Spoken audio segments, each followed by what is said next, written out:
नमस्कार साथियों, मैं विकास शिक्षा ओशन में तथा भारतीय संविधान की इस मेगा सीरीज़ की क्लास में आपका स्वागत करता हूं। मेरे साथियों, भारतीय संविधान की मेगा सीरीज़ की यह आखिरी क्लास है, यानी हमारी आज से मेगा सीरीज़ ख़त्म होने वाली है भारतीय संविधान की। और इसके स्थान पर हम रात 8 बजे से शुरू करेंगे भारतीय अर्थव्यवस्था की मेगा सीरीज़। और यह मेगा सीरीज़ आपके डिमांड पर हम शुरू कर रहे हैं। तो जो 6 बजे जो हमारी क्लास रहती थी भारतीय संविधान की, अब वह क्लास रहेगी 8 बजे, याद रखिएगा। और 8 बजे हम पढ़ेंगे इंडियन इकोनॉमी, वो भी एक एमसीक्यूज़ के माध्यम से। और यह जो एमसीक्यूज़ है, ये 300 प्लस एमसीक्यूज़ की मेगा सीरीज़ रहेगी, जिसमें हम करंट अफेयर्स, करंट से रिलेटेड जो आपके इकोनॉमी के क्वेश्चन आते हैं उनको भी पढ़ने वाले हैं। तो आज यह आपकी लास्ट क्लास है। कल हम शाम को 6 बजे न मिलकर हम मिलेंगे रात को 8 बजे, और 8 बजे हम पढ़ेंगे इंडियन इकोनॉमी। तो आप कहीं मत जाइएगा और रात को 8 बजे आप तुरंत ऑनलाइन आ जाइएगा। तो मेरे साथियों, आज की क्लास शुरू करते हैं। तो आज की क्लास आप सभी लोग लाइक कर दो और शेयर कर दीजिए। मेरे साथियों, जो नए साथी हैं, मैं उन सबसे ये कहना चाहता हूं कि साथियों, आप सभी लोग शिक्षा ओशन को सब्सक्राइब कर लीजिए और बेल आइकन को प्रेस कर दीजिए। शिक्षा ओशन का जो यूट्यूब चैनल है, ये आप सभी लोगों को UPSC, MPPSC, SSC, railway, bank और जितनी भी सेंट्रल और स्टेट गवर्नमेंट की कंपटीशन की एग्ज़ाम होती हैं, उन सभी एग्ज़ाम की प्रिपरेशन करवाता है। इसीलिए आप सभी लोग शिक्षा ओशन को ज़रूर सब्सक्राइब कीजिएगा और ज़रूर बेल आइकन को प्रेस कीजिएगा। मेरे साथियों, आपको इस वीडियो के डिस्क्रिप्शन में हमारे फेसबुक पेज की लिंक प्राप्त हो जाएगी। उस लिंक पर जाकर आप सभी लोग शिक्षा ओशन के फेसबुक पेज को लाइक कर सकते हैं। साथ ही में साथियों, इंस्टाग्राम की लिंक भी आपको हमारे इसी वीडियो में मिल जाएगी, और आप उस लिंक पर जाके हमारे इंस्टाग्राम चैनल को फॉलो कीजिएगा। मेरे साथियों, टेलीग्राम चैनल वर्तमान में स्टडी मटेरियल के लिए बहुत अच्छा एक प्लेटफॉर्म है, और उसी के तहत आप सभी लोगों को इस वीडियो के डिस्क्रिप्शन में हमारे टेलीग्राम चैनल की शिक्षा ओशन चैनल की लिंक प्राप्त हो जाएगी। तो आप सभी लोग हमारे टेलीग्राम चैनल को ज़रूर ज्वाइन कीजिएगा, जहां पर आपको स्टडी मटेरियल प्रोवाइड करवाया जाएगा। इसी के अलावा मेरे साथियों, हमारे शिक्षा ओशन का ब्लॉग है, उस ब्लॉग की लिंक भी आपको इस वीडियो के डिस्क्रिप्शन से प्राप्त हो जाएगी। तो आप हमारे ब्लॉग पर ज़रूर विजिट कीजिएगा, जहां पर इंडियन पॉलिटी की मेगा सीरीज़ के सारे पीडीएफ आप लोगों को मुफ्त रूप में मिल जाएंगे। तो आप वहां से डाउनलोड कर सकते हैं। तो साथियों, क्लास को शुरू करते हैं। क्लास को शुरू करने से पहले आप सभी लोग क्लास को लाइक करो और क्लास को शेयर कर दीजिए। एक बार पुनः मैं कहना चाहता हूं कि आज की क्लास हमारी आखिरी क्लास है इंडियन पॉलिटी की मेगा सीरीज़ की। इसके स्थान पर रात 8 बजे हम पढ़ने वाले हैं भारतीय अर्थव्यवस्था की मेगा सीरीज़ को, यानी कल से 8 बजे हमारे इंडियन इकोनॉमी की मेगा सीरीज शुरू होने वाली है। तो आप ज़रूर क्लास लीजिएगा। चलिए जी, आज के सेशन का पहला क्वेश्चन आप सभी के सामने। पहला क्वेश्चन, और इस मेगा सीरीज का 241वां क्वेश्चन। राष्ट्रपति के निर्वाचन में राज्य का मुख्यमंत्री मतदान करने के लिए पात्र नहीं होता है यदि, यानी राष्ट्रपति का जो निर्वाचन है, आप सबको पता है कि भारत में राष्ट्रपति का जो चुनाव है वह अप्रत्यक्ष तरीके से आयोजित किया जाता है और निर्वाचक मंडल के द्वारा उनका चुनाव होता है। तो राष्ट्रपति के निर्वाचन में अगर कोई राज्य का मुख्यमंत्री है, वह मतदान करता है किंतु नहीं कर पाता है, यानी वह पात्र नहीं होता है, तो वह कंडीशन कौन सी है जिसमें वो पात्र नहीं होगा?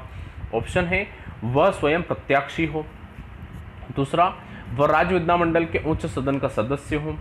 तीसरा, उसे राज्य विधानमंडल के निचले सदन में अपना बहुमत सिद्ध करना शेष हो।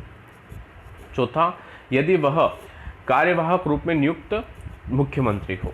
अब ये 4 स्टेटमेंट हमारे सामने हैं। अब इन चारों में से सही उत्तर क्या होगा, तो हम उसके बारे में चर्चा करते हैं। देखिए, अगर कोई व्यक्ति स्वयं प्रत्याशी होता है तो ज़रूरी नहीं है कि वह मतदान नहीं कर सकता है, तो वह प्रत्याशी होगा तो मतदान कर सकता है। इस अनुसार यह उत्तर तो नहीं होगा। अब जैसे कि आप सबको ज्ञात है कि साथियों, हमारे राष्ट्रपति के चुनाव के लिए एक निर्वाचन मंडल का आयोजन किया जाता है। इस निर्वाचन मंडल के तहत आपके भारतीय संसद के दोनों सदनों के निर्वाचित सदस्य भाग लेते हैं, यहाँ तक कि राज्य विधानमंडलों के सभी निर्वाचित सदस्य भाग लेते हैं। याद रहे, आपके जो राज्य में जो विधान परिषद होती हैं उसके सदस्य इसमें भाग नहीं लेते हैं। दिल्ली और पौंडीचेरी की विधानसभा के सदस्य भी भाग लेते हैं। ठीक, अब दूसरा जो हमें कथन है वो ये कह रहा है कि वह राज्य विधानमंडल के उच्च सदन का सदस्य होगा, यानी वह जो मुख्यमंत्री हैं वह मुख्यमंत्री राज्य विधानमंडल का उच्च सदन यानी विधान परिषद, और विधान परिषद के जो सदस्य होते हैं वो राष्ट्रपति के चुनाव में भाग नहीं लेते हैं। यानी इस विभाग पर वह मुख्यमंत्री आपके राष्ट्रपति के निर्वाचन के लिए पात्र नहीं होगा। ठीक साथियों, जबकि अगर वह मुख्यमंत्री विधानमंडल के निचले सदन में अगर बहुमत सिद्ध करना शेष है तो भी वह आपका चुनाव में भाग ले सकता है। यहाँ तक कि साथियों अगर वह कार्यवाहक रूप से नियुक्त मुख्यमंत्री होगा तो ऐसी कंडीशन में भी वह भाग ले सकता है, किंतु अगर वह विधान परिषद का सदस्य होगा तो वह भाग नहीं लेगा। तो इस अनुसार प्रश्न क्रमांक 241 का सही उत्तर आपका ब वाला हो जाएगा कि वो राज्य विधानमंडल के उच्च सदन यानी विधान परिषद का सदस्य हो। ठीक मेरे साथियों, चले जी। तो प्रश्न क्रमांक 241 का सही उत्तर हो गया आपका ब वाला। अब चलते हैं अगले प्रश्न की तरफ। अब अगला प्रश्न जो है वो अगला प्रश्न हमसे कहता है कि राज्यपाल की शक्तियों के संदर्भ में निम्नलिखित में से कौन सा सही नहीं है। यानी अगला प्रश्न हमसे ये कह रहा है कि भैया राज्यपाल की कुछ शक्तियां हैं, अब राज्यपाल की शक्तियों में से एक शक्ति उनके पास नहीं है। ठीक है, तो ज़रा हम चर्चा करते हैं कि राज्यपाल के पास कौन सी शक्तियां हैं और कौन सी शक्ति नहीं है, और जो शक्ति नहीं होगी वही हमारा इस प्रश्न का उत्तर होगा। तो ध्यानपूर्वक देखिएगा।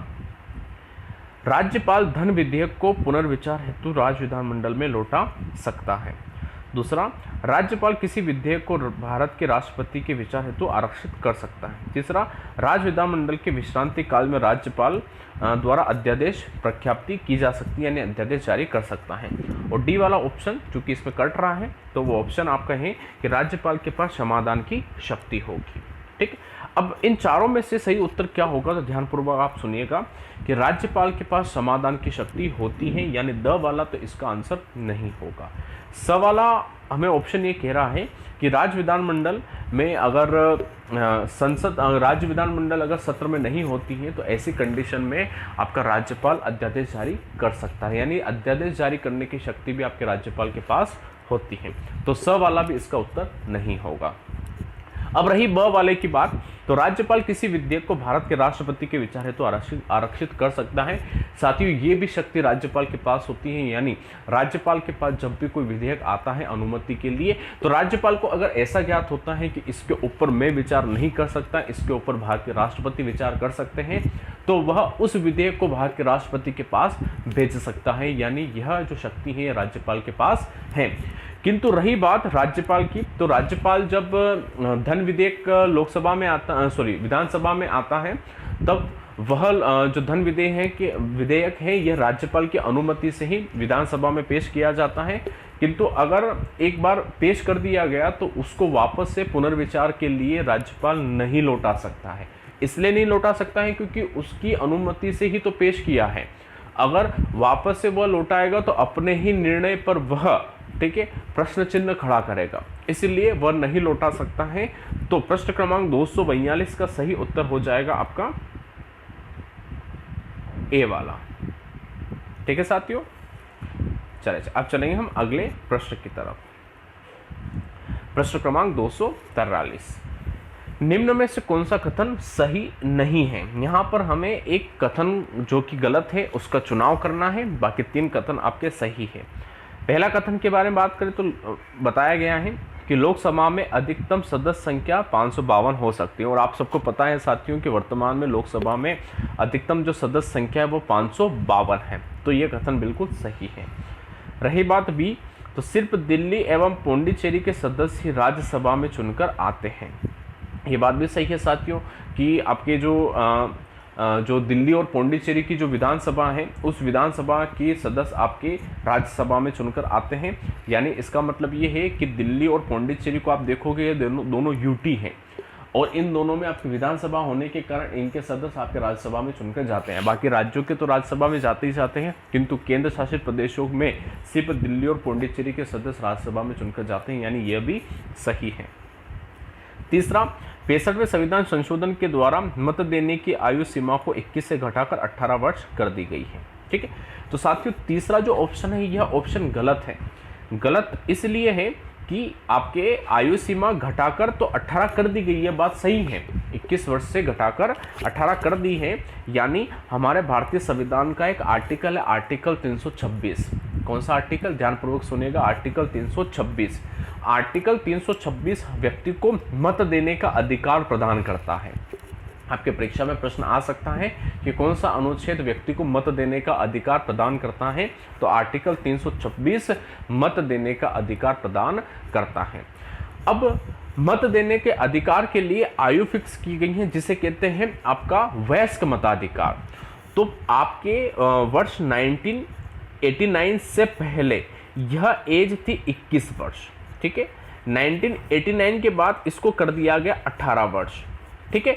अब संविधान में संशोधन किया गया, ठीक है। अब संविधान में संशोधन करने के लिए यहां पर 65वां संविधान संशोधन लिखा हुआ है, जबकि ऐसा नहीं है। यह संविधान संशोधन हुआ था साथियों 61वां संविधान संशोधन, यानी आपके इस 65 की जगह पर आएगा 61वां, ठीक है। और ईयर था 1989, ठीक है, जहां पर 21 वर्ष से घटाकर 18 वर्ष कर दी गई, ठीक है। तो अब सी वाला ऑप्शन गलत है, क्योंकि यहां पर जो संशोधन का क्रमांक है वही गलत है, इसीलिए इसका सही उत्तर हो जाएगा सी वाला, ठीक साथियों। जबकि अगर डी वाले ऑप्शन की बात करें तो डी वाला ऑप्शन हमसे ये कह रहा है कि लोकसभा अध्यक्ष को कोई शपथ लेने की आवश्यकता नहीं पड़ती। ये बात सही है, ये कथन सही है। याद रखिएगा, लोकसभा जो स्पीकर होता है उसको कोई भी शपथ नहीं दिलाता है, ठीक साथियों। चले जी, तो प्रश्न क्रमांक 243 का सही उत्तर हो जाएगा सी वाला। अब चलते हैं अगले प्रश्न की तरफ। प्रश्न क्रमांक 244 बहुत अच्छा प्रश्न है, वर्तमान के करंट अफेयर से संबंध रखता है। अल्पसंख्यक मामलों का मंत्रालय, अल्पसंख्यक मामलों का मंत्रालय किसे दिया गया है? और इस प्रश्न की उम्मीद मैं आप लोगों से करता हूं। आप मुझे कमेंट में बताइएगा कि इसका सही उत्तर क्या हो सकता है। और आज आप सभी लोग कमेंट में उत्तर देने का प्रयास करो, कोशिश करो, जितनी भी ऑनलाइन हैं सभी लोग आपके कमेंट में उत्तर देने का प्रयास करेंगे, क्योंकि आज भारत के संविधान की मेगा सीरीज के आखिरी क्लास है और इस आखिरी क्लास में आप सबका एक्टिव होना बहुत ज़्यादा ज़रूरी है। इसलिए आप सभी लोग उत्तर दीजिएगा कि अल्पसंख्यक मामलों के मंत्री कौन है। ऑप्शन है महेंद्र नाथ पांडे, प्रहलाद जोशी, मुख्तार अब्बास नकवी या गिरिराज सिंह। इनमें से सही उत्तर क्या होगा? तो मेरे साथियों, यहाँ पर अल्पसंख्यक मामलों का मंत्रालय पूछा गया है, तो महेंद्र नाथ पांडे नहीं है, प्रहलाद जोशी भी नहीं है। रही बात गिरिराज सिंह की, तो गिरिराज सिंह भी नहीं है, जबकि सही उत्तर होगा मुख्तार अब्बास नकवी। पिछली सरकार में भी यही आपके अल्पसंख्यक मंत्री थे और इस सरकार में भी यही आपके अल्पसंख्यक मंत्री हैं। नाम है इनका मुख्तार अब्बास नकवी। ठीक है मेरे साथियों, तो प्रश्न क्रमांक 244 का सही उत्तर हो जाएगा स वाला, सी वाला, मुख्तार अब्बास नकवी। ठीक साथियों, जिन्होंने अभी तक इस क्लास को लाइक नहीं किया, शेयर नहीं किया है, तो लाइक करो, शेयर करो, ठीक है। और मैं एक बार पुनः जो लेट आए हैं, जो मेरे साथी ऑनलाइन, उन लोगों को ये कहना चाहता हूँ कि भारतीय संविधान की मेगा सीरीज की यह आखिरी कक्षा है। कल से हम 6 बजे न मिलकर रात को 8 बजे मिलेंगे और 8 बजे हम आपकी डिमांड पर शुरू कर रहे हैं इंडियन इकोनॉमी, यानी भारत की अर्थव्यवस्था को हम पढ़ रहे हैं, वो भी एज एक मेगा सीरीज के तहत, एमसीक्यूज़ के तहत, जहां पर आपको 300 प्लस एमसीक्यूज़ के ऊपर मैं चर्चा करवाऊंगा और डिटेल तरीके से हम एक एक क्वेश्चन पर चर्चा करेंगे, जिससे आपके भारतीय अर्थव्यवस्था के सारे क्वेश्चन कंसेप्ट क्लियर हो सके। तो आप कोई भी क्लास मिस मत करिएगा और कल आप रात 8 बजे ऑनलाइन आना। शिक्षा ओशन के साथ हम इकोनॉमी पढ़ने वाले हैं, ठीक है साथियों। अपने सारे साथियों को भी यह कह देना, बुला लेना, ठीक है। और अधिकांश मात्रा में अगर रात को 8 बजे बच्चे ऑनलाइन रहेंगे तो मुझे बहुत अच्छा लगेगा, मेरी मेहनत रंग लाएगी। 300 प्लस क्वेश्चन को जुटाना बहुत बड़ी बात होती है और हर एग्ज़ाम के पॉइंट ऑफ व्यू को देखते हुए बनाना भी बहुत बड़ी बात है। इसलिए आप हमारी मेहनत का फल दीजिएगा और ज़्यादा से ज़्यादा ऑनलाइन रहिएगा। अब चलेंगे हम अगले प्रश्न की तरफ। प्रश्न क्रमांक 245। प्रश्न क्रमांक 245 कहता है कि निम्न में से आनुपातिक प्रतिनिधित्व प्रणाली का दोष कौन सा है। देखो, आनुपातिक प्रतिनिधित्व प्रणाली का मतलब होता है अप्रत्यक्ष तरीके से चुनाव करना। चुनाव की दो प्रणालियां होती हैं साथियों, ध्यानपूर्वक सुनने। पहली चुनाव की प्रणाली होती है प्रत्यक्ष प्रणाली और दूसरी चुनाव की प्रणाली होती है अप्रत्यक्ष प्रणाली। पहली जो प्रणाली है जिसमें प्रत्यक्ष प्रणाली के अंतर्गत व्यक्ति स्वयं जाता है और आपके जो कैंडिडेट्स होते हैं, जो प्रतिनिधि होते हैं, उन प्रतिनिधियों में से किसी एक को मतदान यानी किसी एक को वोट देकर आता है और उसी मतदान के आधार पर, ठीक है, जिसको सबसे ज़्यादा वोट प्राप्त होते हैं वह उनमें से विजय घोषित होता है। यह जो प्रणाली है यह सामान्यतः आप सभी लोगों ने अपनाई होगी और इसका एक्सपीरियंस भी आप लोगों ने लिया होगा। ठीक है, अब उसी के तहत दूसरी भी प्रणाली आती है, चुनाव प्रणाली, जिसे अपन कहते हैं अप्रत्यक्ष चुनाव प्रणाली। इसके अंतर्गत होता यह है कि व्यक्ति स्वयं जाकर यहाँ पर मतदान नहीं करता है, यानी आप लोग इसमें मतदान नहीं करते हैं। आपके द्वारा जो चुने गए प्रतिनिधि हैं, इनके द्वारा एक निर्वाचक मंडल का निर्माण होगा और यह निर्वाचक मंडल दूसरे प्रतिनिधियों का चुनाव करेंगे। ठीक है, तो यह हो गए अप्रत्यक्ष चुनाव प्रणाली। अब इसके अंतर्गत होता यह है मेरे साथियों कि यहाँ पर सभी लोगों को वोट देना होता है और जब हम प्रत्यक्ष चुनाव प्रणाली में सबसे ज्यादा जिसको वोट मिलते थे उसको विजय घोषित करते थे, जबकि अप्रत्यक्ष चुनाव प्रणाली में जिसको वोट प्रतिशत अधिक मिलेगा, जिसको सबसे ज्यादा वोट प्रतिशत अधिक मिलेगा, उसे हम विजय घोषित करते हैं। और नाम से पता चल रहा है अनुपातिक प्रतिनिधित्व प्रणाली। अनुपात के अनुसार निकलने वाला जो रिजल्ट है उसे अनुपातिक प्रतिनिधित्व प्रणाली कहा जाता है। आप सिर्फ इतना याद रखिएगा कि अनुपातिक प्रतिनिधित्व प्रणाली जो होती है ये अप्रत्यक्ष होती है। ठीक है, और राष्ट्रपति और राज्यसभा के सदस्यों के चुनाव में इस प्रणाली का उपयोग किया जाता है। अब इसका दोष क्या पाया जाता है? पहला ऑप्शन है यह खर्चीली होती हैं। दूसरा ऑप्शन ये है कि यह उपचुनाव का कोई अवसर नहीं देती हैं। तीसरा, यह पार्टी व्यवस्था के महत्व को बढ़ा देती हैं, या उपरोक्त सभी। तो मेरे साथियों, अनुपातिक प्रतिनिधित्व प्रणाली का पहला दोष तो यही है कि वह बहुत खर्चीली होती है। ये बहुत सही है साथियों कि यह बहुत ज़्यादा खर्चीली है, तो पहला ऑप्शन बिल्कुल सही है। दूसरा ये है कि यहाँ पर किसी प्रकार से कोई उपचुनाव की गुंजाइश नहीं रहती है। यहाँ पर आपके एक ही बार चुनाव होते हैं और उसी में रिजल्ट पता चल जाते हैं। तीसरा, यह पार्टी व्यवस्था को महत्व को बढ़ा देती है। बिल्कुल, जिसकी पार्टी की मजबूती ज़्यादा होगी, जो पार्टियों की संख्या ज़्यादा, मतलब कि आपके विधानसभा या राज्यसभा या लोकसभा कहीं पर भी जिस पार्टी के सदस्य ज़्यादा होंगे उसी पार्टी के कैंडिडेट्स की विजय होगी। तो इस अनुसार से ये तीनों जो आपके ऑप्शन हैं, ये तीनों ऑप्शन बिल्कुल सही है। इसके कारण ही आपके 245 का सही उत्तर उपरोक्त सभी होगा। ठीक है मेरे साथियों, तो प्रश्न क्रमांक 245 का सही उत्तर है उपरोक्त सभी। अब चलते हैं अगले प्रश्न पर। अगला प्रश्न भी बहुत अच्छा है। पेट्रोलियम और प्राकृतिक गैस मंत्रालय किसे दिया गया है? आप तुरंत उत्तर दीजिएगा। स्मृति ईरानी, धर्मेंद्र प्रधान, गिरिराज सिंह या मुख्तार अब्बास नकवी। इनमें से वह व्यक्ति कौन है जिसे पेट्रोलियम और प्राकृतिक गैस मंत्रालय दिया गया है? तो मेरे साथियों, वर्तमान में पेट्रोलियम और प्राकृतिक गैस मंत्रालय धर्मेंद्र प्रधान को दिया गया है। तो 246 का सही उत्तर हो जाएगा ब वाला, यानी धर्मेंद्र प्रधान। अब चलते हैं अगले प्रश्न पर। कोरम के शब्दों में कौन सा कथन सही है? कोरम का मतलब होता है गढ़पूर्ति। ठीक है, जो गढ़पूर्ति होती हैं यह आपके संसद में पाई जाती हैं। ठीक है, ये जो गणपूर्ति ये आपके सदस्यों की संख्या के ऊपर निर्भर करती हैं, यानी राज्यसभा लोकसभा में कितने सदस्य होंगे न्यूनतम, तब जाके आपकी कार्रवाई प्रारंभ होगी, उसे कोरम कहा जाता है। तो ए वाला ऑप्शन है कि कोरम प्रत्येक सदन में पीठासीन अधिकारी को हटाकर कुल सदस्यों का 10वां भाग होता है। बी, कोरम केवल लोकसभा में ही पूरा किया जा सकता है। सी, कोरम पूरा होने के लिए लोकसभा में 55 सदस्य और राज्यसभा में 25 सदस्य होने चाहिए। डी वाला, यदि प्रधानमंत्री चाहे तो सदन का कोरम पूरा न होने पर भी कार्रवाई शुरू कर सकता है। ऐसा नहीं होता साथियों कि बिना कोरम पूरा किए आपकी कार्रवाई शुरू हो जाती है।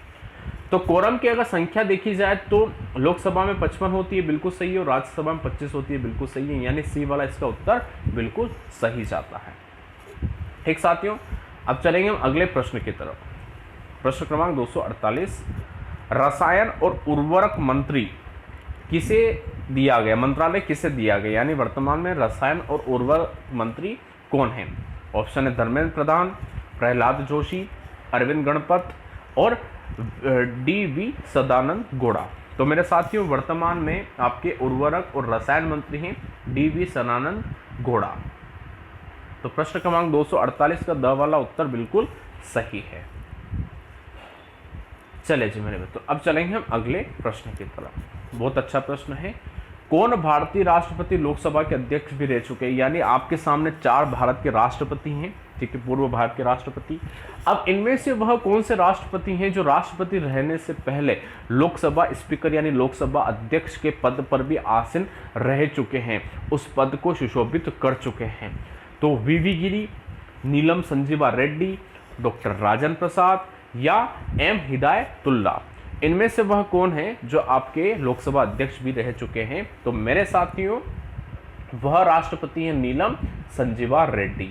यानी नीलम संजीवा रेड्डी आपके भारत के राष्ट्रपति बनने से पहले लोकसभा के अध्यक्ष भी रह चुके हैं। तो सही उत्तर नीलम संजीवा रेड्डी है। और नीलम संजीवा रेड्डी से संबंधित एक कथन आप ये भी याद रखिएगा कि नीलम संजीवा रेड्डी एक ऐसे राष्ट्रपति थे जो निर्विरोध चुने गए थे, यानी इनके सामने कोई कैंडिडेट खड़ा ही नहीं हुआ था।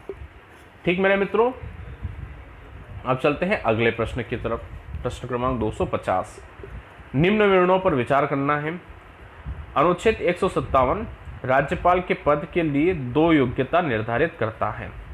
दूसरा, राज्यपाल राज्य व्यवस्थापिका का सदस्य होना चाहिए। तीसरा, नियुक्ति से पूर्व राज्यपाल को 40 वर्ष की आयु पूर्ण कर लेनी चाहिए। अब ऊपर दिए गए कथनों में से कौन सा कथन बिल्कुल सही है? 3 कथन हमारे सामने हैं। पहला ये कहता है कि अनुच्छेद 157 राज्यपाल के पद के लिए 2 योग्यता निर्धारित करता है। बिल्कुल साथियों कि वह 2 योग्यता निर्धारित करता है, ठीक है। दूसरा, वह राज्यपाल राज्य व्यवस्थापिका का सदस्य होना चाहिए। और तीसरा, वह राज्यपाल 40 वर्ष की आयु पूर्ण कर लेना चाहिए। दोस्तों 40 वर्ष की आयु नहीं होती, 35 वर्ष की आयु होती है, ठीक है। 40 वर्ष का आयु का यह सही नहीं है, यानी तीसरा तो कथन हमारा हो जाएगा गलत। बचे आपके 2 कथन। तो साथियों ये दोनों कथन आपके सही नहीं है। इसमें से अगर हम एक कथन को लेके चले तो आपका एक कथन जो सही है वह है आपका केवल एक, सिर्फ एक, यानी 157 राज्यपाल के पद के लिए योग्यताओं का निर्धारण करता है। ठीक मेरे साथियों, चलें जी। तो अब चलेंगे हम अगले प्रश्न की तरफ। प्रश्न क्रमांक 251। भारत के राष्ट्रपति की शक्तियों के बारे में निम्नलिखित में से कौन सा कथन सही नहीं है? यानी भारत के राष्ट्रपति की शक्तियां बताई गई हैं। अब इनमें से कौन सी शक्ति आपके सही नहीं है, जरा हम उसके बारे में बात करते हैं। पहला, राष्ट्रपति को सर्वोच्च न्यायालय के परामर्श को स्वीकार करना चाहिए, ठीक है। दूसरा, आपातकालीन शक्तियां। तीसरा, राज्य को राष्ट्रपति शासन को आगे बढ़ाने की शक्ति। राष्ट्रपति सर्वोच्च न्यायालय के परामर्श को स्वीकार अथवा अस्वीकार कर सकता है। अब देखिए हमारे सामने 4 शक्तियां प्रदान की गई और हमसे पूछा गया है कि कौन सी शक्ति सही नहीं है, ठीक है। तो पहली शक्ति को अगर अपन देखें तो राष्ट्रपति को सर्वोच्च न्यायालय के परामर्श को स्वीकार करना चाहिए। अब साथियों परामर्श को स्वीकार करना या न करना यह राष्ट्रपति के ऊपर निर्भर करता है, ठीक है। तो यह कथन आपका सही नहीं है, ठीक है। रही बात आपातकालीन शक्तियां, तो होती हैं राज्य में राष्ट्रपति शासन को आगे बढ़ाया जाता है, ठीक है, बिल्कुल बढ़ाया जा सकता है। राष्ट्रपति सर्वोच्च न्यायालय के परामर्श को स्वीकार तथा अस्वीकार कर सकता है, ये कथन भी बिल्कुल सही है। जब भी राष्ट्रपति को ऐसा लगता है कि मुझे किसी कानूनी सलाह की आवश्यकता है तो वो सुप्रीम कोर्ट के पास जाता है, सुप्रीम कोर्ट उसे परामर्श देता है। अब उस परामर्श को मानना या न मानना ये राष्ट्रपति के ऊपर निर्भर करता है। तो इस अनुसार से प्रश्न क्रमांक 251 का ए वाला उत्तर इसका सही हो जाएगा। अब चलेंगे हम अगले प्रश्न की ओर।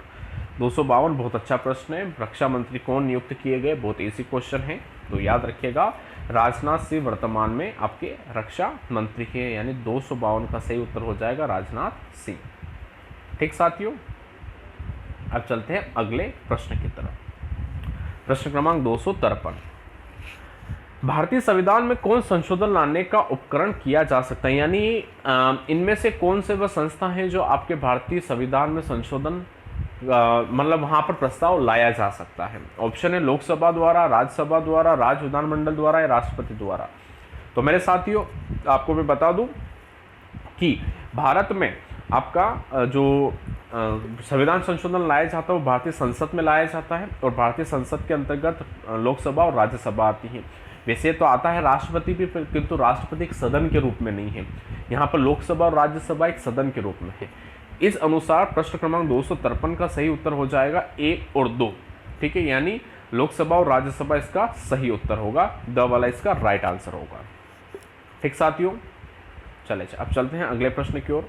प्रश्न क्रमांक 254, निम्नलिखित में से कौन सा अधिनियम या नियम राजस्थान में ग्राम सभा की संयुक्त बैठकों का प्रावधान करता है, यानी वह कौन सा अधिनियम है जिसके तहत राजस्थान में ग्राम सभा की संयुक्त बैठक का आयोजन करवाया जाता है। ऑप्शन राजस्थान पंचायती राज अधिनियम 1994, बी राजस्थान पंचायती राज नियम 1996, सी राजस्थान पंचायती राज उपबंधों का अनुसूचित क्षेत्रों में लागू होने के संबंध में उपांतरण अधिनियम 1999, या डी राजस्थान पंचायती राज उपबंधों का अनुसूचित क्षेत्रों में लागू होने के लिए संबंध में उपांतरण नियम 2011।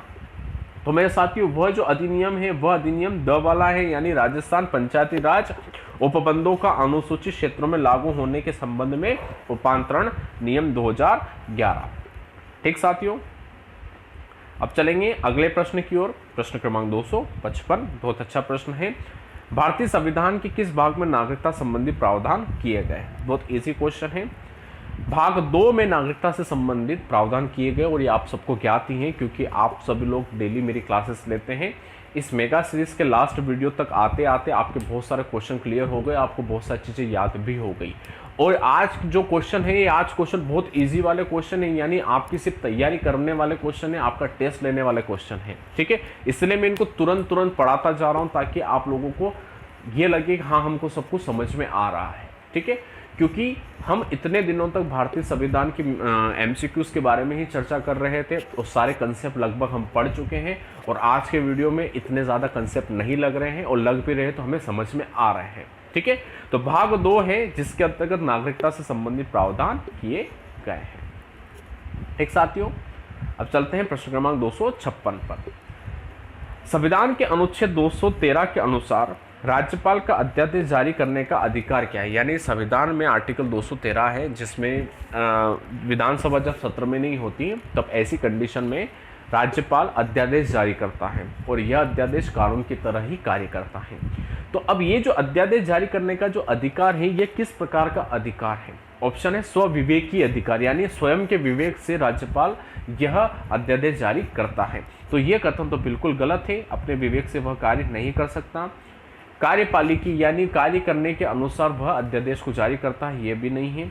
केंद्र के परामर्श से नहीं, जबकि सही उत्तर होगा कि यह शक्ति मंत्रिमंडल के परामर्श से प्रयुक्त की जाती है।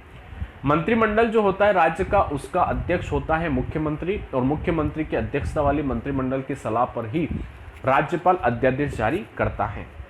तो प्रश्न क्रमांक 256 का सही उत्तर हो जाएगा स वाला, यानी सी वाला। ठीक मेरे साथियों, अब चलते हैं अगले प्रश्न की ओर। प्रश्न क्रमांक 257, शहरी स्थानीय स्वशासन किस सूची का विषय है? शहरी स्थानीय स्वशासन यानी लोकल गवर्नमेंट जो शहर का है, नगर पालिका, नगर निगम का है, यह जो स्वशासन है यह किस सूची के अंतर्गत आता है? और आप सबको पता है साथियों कि 3 सूचियां होती हैं, केंद्र सूची, राज्य सूची और समवर्ती सूची। केंद्र सूची में विषय के ऊपर कानून केंद्र बनाता है, राज्य सूची में विषय के ऊपर कानून राज्य बनाता है, और समवर्ती सूची में विषय के ऊपर कानून आपके दोनों बनाते हैं। अब प्रश्न ये है कि शहरी व स्थानीय स्वशासन किस सूची का विषय है? तो साथियों ये जो सूची है यह सूची है आपकी राज्य सूची। राज्य सूची के अंतर्गत आता है, और राज्य सूची ही इसके ऊपर कानून बनाता है, संघ सूची के अंतर्गत नहीं आता है। ठीक साथियों, तो प्रश्न क्रमांक 257 का सही उत्तर हो गया राज्य सूची। चले अब चलते हैं अगले प्रश्न की ओर। अगला प्रश्न, निम्नलिखित में से कौन भारतीय संसद की वित्तीय समितियां हैं? ठीक है, कौन सी समितियां आपके वित्तीय समितियां आती हैं? तो ऑप्शन है प्राक्कलन समिति, लोक लेखा समिति, लोक उपक्रम समिति या संसद सदस्यों के वेतन तथा भत्तों संबंधित संयुक्त समिति। अब इन चारों समितियों में से वह कौन सी समिति है जो आपके वित्तीय समिति से संबंध रखती हैं? तो दोस्तों प्राक्कलन समिति, लोक लेखा समिति, लोक उपक्रम समिति, ये तीनों जो समितियां हैं, ये तीनों समितियां आपके वित्तीय समितियों से संबंध रखती हैं।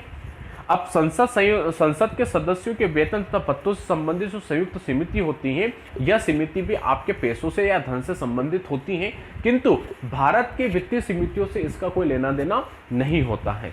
इसीलिए सिर्फ प्राक्कलन समिति, लोक लेखा समिति और लोक उपक्रम समिति को हम वित्तीय समिति मानते हैं। तो इस अनुसार से प्रश्न क्रमांक 258 का सही उत्तर हो जाएगा अ, ब और स, यानी स वाला इसका बिल्कुल सही है। अ यानी प्राक्कलन समिति, ब यानी लोक लेखा समिति और स यानी लोक उपक्रम समिति। ठीक साथियों, चले अब चलते हैं अगले प्रश्न की तरफ। प्रश्न क्रमांक 259। नीचे दो कथन दिए गए हैं, जैसा कि हम देख रहे हैं, अभिकथन ए और कारण ब। एक को अभिकथन एक कहा है, जबकि दूसरे को कारण ब का नाम दिया गया है। ठीक है, तो अभिकथन ए क्या कहता है, जरा ध्यानपूर्वक सुनेंगे। सरकारिया कमीशन की सिफारिश के अनुसार अनुच्छेद 356 का प्रयोग कम से कम होना चाहिए। ठीक है, क्या कहा गया है कि सरकारिया आयोग ने यह कहा था कि अनुच्छेद 356 का प्रयोग कम से कम होना चाहिए, यानी राज्यों में राष्ट्रपति शासन, यह होता है आर्टिकल 356। जब आपके राज्य में संवैधानिक तंत्र विफल हो जाता है या राज्य सरकार कार्य नहीं करती है, ऐसी कंडीशन में उस राज्य में राष्ट्रपति शासन लगाया जाता है। ठीक साथियों, अब जो कारण ब है, ठीक है, उस कारण ब को अगर हम देखें तो कारण ब ये कहता है कि जिन राजनीतिक दलों ने केंद्र में सरकार बनाई, उन्होंने अनुच्छेद 356 का दुरुपयोग किया। ठीक है, मतलब कि जिन जिन केंद्र सरकारों ने केंद्र में, मतलब कि जिन जिन राजनीतिक दलों ने केंद्र में सरकार बनाई है, उन सभी दलों ने अनुच्छेद 356 का दुरुपयोग ही किया है। ठीक है, अब हमसे कूट में यह पूछा गया कि ब सत्य है, यानी कारण सत्य है किंतु अभिकथन असत्य है। ठीक है, तो मेरे साथियों मैं आपको बता दूं, ये बात बिल्कुल सही है कि जब जब राजनीतिक दलों ने केंद्र में सरकारें बनाई हैं, तब तक आर्टिकल 356 का दुरुपयोग ही हुआ है, यानी कारण ब बिल्कुल सही है। अभिकथन ए की बात करें तो अभिकथन ए भी बिल्कुल सही है, क्योंकि जब 356 का बार बार दुरुपयोग हो रहा था, तब 1983 में, जून 1983 में सरकारिया आयोग की स्थापना की गई, जिसके अध्यक्ष थे रणजीत सिंह सरकारिया। ध्यानपूर्वक सुनिएगा कि 356 का दुरुपयोग बार बार हो रहा था, इसलिए जून 1983 में रणजीत सिंह सरकारिया की अध्यक्षता में एक आयोग की स्थापना की गई, जिसका नाम है सरकारिया आयोग। और उन्होंने सिफारिश में कहा था कि 356 का प्रयोग कम से कम होना चाहिए। तो यानी आपका अभिकथन ए और अभिकथन मतलब कारण बी, ये दोनों सत्य हैं, और कारण जो ब है वह ए की सही व्याख्या भी करता है, यानी एक दूसरे से संबंध रखते हैं। इस अनुसार से 259 जो है, 259 का सही उत्तर हो जाएगा आपका स वाला।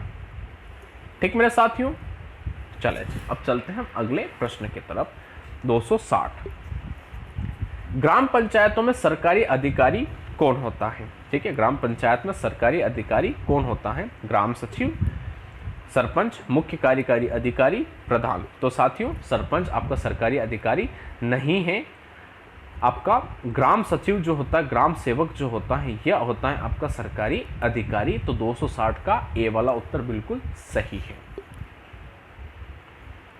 261, पंचायती राज अधिनियम के अनुसार पंच, उप सरपंच व सरपंच अपना त्याग पत्र किसे देते हैं? उपखंड अधिकारी को, जिला प्रमुख को, विकास अधिकारी को या जिला कलेक्टर को? तो याद रखिएगा, हमेशा याद रखिएगा कि पंच, उप सरपंच और सरपंच अपना त्याग पत्र विकास अधिकारी को देते हैं। तो सी वाला इसका उत्तर भी सही हो जाएगा। अब चलते हैं 262 पर। भारतीय संविधान का कौन सा भाग राष्ट्रपति और उपराष्ट्रपति से संबंध रखता है? ठीक है, तो भाग 1 में तो संघ और उसका राज्य क्षेत्र आता है, भाग 2 नागरिकता, भाग 4 में नीति निर्देशक तत्व आते हैं और भाग 5 में आपके संघ की कार्यपालिका आती है जिसमें राष्ट्रपति और उपराष्ट्रपति आते हैं। तो प्रश्न क्रमांक 262 का सही उत्तर हो जाएगा भाग 5। ठीक मेरे साथियों, अब चलते अगले प्रश्न की ओर। प्रश्न क्रमांक 263। प्रश्न क्रमांक 263, मनरेगा कार्यक्रम निम्न में से भारतीय संविधान के किस अनुच्छेद को लागू करने हेतु लाया गया था? तो मेरे साथियों वह आर्टिकल था आर्टिकल 43। आर्टिकल 43 में आपके कार्य करने और काम करवाने की एक योजना थी। इस योजना के तहत भारत में हर व्यक्ति को कार्य मिलना चाहिए, काम मिलना चाहिए, और उसी के तहत आपके मनरेगा कार्यक्रम को लॉन्च किया गया था जिसके तहत हर व्यक्ति को कार्य करने का अधिकार प्रदान किया गया। ठीक है, तो प्रश्न क्रमांक 263 का सही उत्तर हो जाएगा अनुच्छेद 43। ठीक साथियों, अब चलते अगले प्रश्न की तरफ। भारत के संविधान के निम्नलिखित में से किस अनुच्छेद में वैज्ञानिक दृष्टिकोण का शब्द का प्रयोग किया गया है? बहुत अच्छा प्रश्न है साथियों कि वह कौन सा अनुच्छेद है जिस अनुच्छेद में वैज्ञानिक दृष्टिकोण शब्द का प्रयोग किया गया है। ऑप्शन है 51 क घ, 51 क ड, 51 क च और 51 क झ। तो मेरे साथियों पहली चीज तो ये कि ये जो वैज्ञानिक दृष्टिकोण है, यह वैज्ञानिक दृष्टिकोण आपके मौलिक कर्तव्यों के अंतर्गत आता है। क्यों? क्योंकि आर्टिकल 51A मौलिक कर्तव्य है। ठीक है, और यहाँ पर सारे आर्टिकल मौलिक कर्तव्यों के ही दिए गए हैं। ठीक है, तो वैज्ञानिक दृष्टिकोण मौलिक कर्तव्यों के अंतर्गत आता है और इसका सही उत्तर है 51 क झ। और इसी 51 क झ में कहा गया है कि वैज्ञानिक दृष्टिकोण हमेशा मानववादी होना चाहिए और मानववादी कार्य करना चाहिए। यानी विज्ञान का हमेशा कर्तव्य होगा कि वह मानव के लिए कार्य करे और मानव के विकास के लिए कार्य करे, मानव के अगेंस्ट जाके कार्य न करे। यह होता है वैज्ञानिक दृष्टिकोण। ठीक है साथियों, अब चलते हैं अगले प्रश्न की तरफ। प्रश्न क्रमांक 265। राज्य वित्त आयोग का गठन भारतीय संविधान के अंतर्गत आता है। यानी आपको पता है साथियों कि एक केंद्रीय वित्त आयोग होता है जिसका आर्टिकल है 280 और उसका कार्य होता है केंद्र और राज्य के बीच में पैसे का बंटवारा करना। यह होता है आपका वित्त आयोग। उसी प्रकार से उसी की तर्ज पर आपके राज्यों में भी एक वित्त आयोग का गठन किया गया जिसे कहते हैं राज्य वित्त आयोग। और यह राज्य वित्त आयोग राज्य और पंचायतों के बीच, यानी जो लोकल गवर्नमेंट है उन पंचायतों के बीच पैसे का बंटवारा करता है। यानी पंचायतों को वित्त पोषण करने की जिम्मेदारी राज्य वित्त आयोग को दी गई है। अब हमसे प्रश्न ये पूछा गया कि वो आर्टिकल कौन सा है जिसके अनुसार उनको ये शक्ति दी गई है। ऑप्शन है अनुच्छेद 243H, अनुच्छेद 243I, अनुच्छेद 243J या अनुच्छेद 243K। तो साथियों इसका राइट आंसर है अनुच्छेद 243I। इसी के अनुसार आपके यह शक्ति प्रदान की गई थी। ठीक साथियों, चलते हैं अगले प्रश्न की तरफ। राज्य के नीति निर्देशक तत्व भारतीय संविधान के किस भाग में? बहुत अच्छा प्रश्न है। इस प्रश्न का उत्तर हम पहले ही दे चुके हैं, भाग 4 इसका सही उत्तर है। अब अगला प्रश्न, 1957 में किस समिति ने भारत में त्रिस्तरीय पंचायती राज का सर्वप्रथम सिफारिश की थी? यह भी बहुत अच्छा प्रश्न है। अशोक मेहता समिति, शीतलवाड़ी समिति, बलवंत राय मेहता समिति या हनुमंतैया समिति? तो साथियों इसका सही उत्तर है बलवंत राय मेहता समिति, क्योंकि आप सबको ज्ञात है कि बलवंत राय मेहता ने ही पंचायतों में त्रिस्तरीय पंचायतों का कंसेप्ट दिया था जिसके अंतर्गत ग्राम पंचायत, मंडल पंचायत और जिला पंचायत के बारे में इस बलवंत राय मेहता जी ने बताया था। ठीक साथियों, अब चलते हैं प्रश्न क्रमांक 268 पर। 268 वापस से रिपीट है साथियों। ठीक है, प्रश्न 267 जो था वही 268 में है। तो अब चलेंगे 269 पर। भारत में इनमें से कौन सा विषय पंचायती राज संस्थाओं की शक्तियों के अंतर्गत या नहीं आता? यानी इनमें से कौन सा एक विषय है जो पंचायती राज के विषय का अंतर्गत नहीं है, यानी उसकी शक्तियों के अंतर्गत नहीं आता है? पहला, भूमि सुधारों का क्रियान्वयन करना।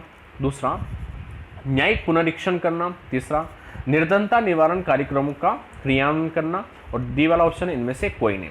तो मेरे साथियों पंचायतों में एक विषय आता है, ठीक है, जिसके अंतर्गत आपके भूमि सुधारों का क्रियान्वयन किया जाता है, यानी ये विषय तो हैं। इसके पश्चात निर्धनता निवारण कार्यक्रम का भी क्रियान्वयन किया जाता है, ये विषय भी है। किंतु न्यायिक पुनरीक्षण जो है, ये न्यायिक पुनरीक्षण आपके 269 में जो पंचायती राज हैं, यह पंचायती राज के अंतर्गत नहीं आता है।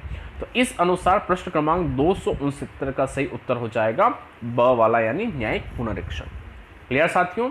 तो चलिए अब चलते हैं भारतीय संविधान की मेगा सीरीज के आखिरी प्रश्न की तरफ, यानी आज की क्लास का आखिरी प्रश्न नहीं है, यह इस पूरी मेगा सीरीज का आखिरी प्रश्न है। ठीक है, और आज से हमारी भारतीय संविधान की मेगा सीरीज समाप्त होने वाली है। तो आखिरी प्रश्न है 270, किस संविधान संशोधन में जीएसटी को लागू किया गया है, यानी वो संविधान संशोधन कौन सा है जिसके तहत आपके जीएसटी यानी गुड सर्विस टैक्स को लागू किया गया था। 101, 100, 97 या 87? तो आप सबको ज्ञात है दोस्तों कि 101 वह संविधान संशोधन था। तो 270 का सही उत्तर हो जाएगा 101। ठीक मेरे साथियों, तो इस प्रकार से आप सभी लोगों ने इंडियन कॉन्स्टिट्यूशन यानी भारत की राज्य व्यवस्था की मेगा सीरीज के तहत 270 क्वेश्चनों को पढ़ लिया है। जो मेरे नए साथी हैं, जो ये पहला वीडियो देख रहे हैं, मैं उनको ये कहना चाहता हूं कि हमने 270 क्वेश्चन पढ़े हैं, तो आप प्लेलिस्ट में जाके उन सारे 270 क्वेश्चनों को पढ़ लीजिए, समझ लीजिए। मेरे साथियों, आप सभी का बहुत आभार है कि आप सभी लोगों ने इस मेगा सीरीज में मेरा सहयोग किया। साथियों, हमने प्रयास करना छोड़ा नहीं है, अभी तो हमारा प्रयास करने की शुरुआत है। अभी हम कल से, आज तो हम भारत का जो राज्य व्यवस्था है इसको समाप्त कर चुके हैं, कर रहे हैं, किंतु कल से 8 बजे, याद रहे, ध्यान से सुनिएगा, रात 8 बजे से हम भारत की अर्थव्यवस्था यानी इंडियन इकोनॉमी की क्लास को शुरू कर रहे हैं, जिसके तहत हम 300 प्लस, ये तो 270 थे, 300 प्लस, 300 से भी ज्यादा एमसीक्यूज आप सब लोगों के लिए लेके आए हैं, जिसमें कंसेप्ट वाले एमसीक्यूज होंगे, जिसके तहत टू द पॉइंट वाले एमसीक्यूज होंगे, जिसके तहत बजट से संबंधित एमसीक्यूज होंगे, और जिसके तहत आपके अर्थव्यवस्था को करंट से टच देने वाले एमसीक्यूज होंगे। और यह जो एमसीक्यूज है, ये सारे एमसीक्यूज आपको जो परीक्षाएं हैं, just like UPSC, MPPSC, railway, bank और अदर जितने भी एग्जाम आती हैं, उन सभी परीक्षाओं को देखकर बनाए गए हैं, इसलिए आप क्लास को जरूर लीजिएगा। ठीक है साथियों, तो मेरे साथियों, आप सभी लोग इस क्लास को लाइक कर दीजिए और इस क्लास को शेयर कर दीजिए, और जिन साथियों ने बेल आइकन को प्रेस नहीं किया है वो बेल आइकन को प्रेस करो। जिन साथियों ने शिक्षा ओशन को सब्सक्राइब नहीं किया वो शिक्षा ओशन को सब्सक्राइब कर दीजिए। ठीक साथियों, तो मेरे साथियों, अब मुलाकात करते हैं कल सुबह 11 बजे भारत के भूगोल के एमसीक्यूज की क्लास में, और उसके पश्चात हम मुलाकात करेंगे सीधा रात 8 बजे भारत की अर्थव्यवस्था की एमसीक्यूज की क्लास में। इतने में आप सभी लोग सभी मित्रों को बता दीजिए और उनको हमारे प्लेटफॉर्म के बारे में भी जानकारी दे दीजिए। ज़्यादा बच्चे ऑनलाइन रहेंगे तो पढ़ने में मज़ा आएगा। तो साथियों, आज के लिए इतना ही, मुलाकात करते हैं कल सुबह 11 बजे। तो आप सभी का बहुत बहुत धन्यवाद।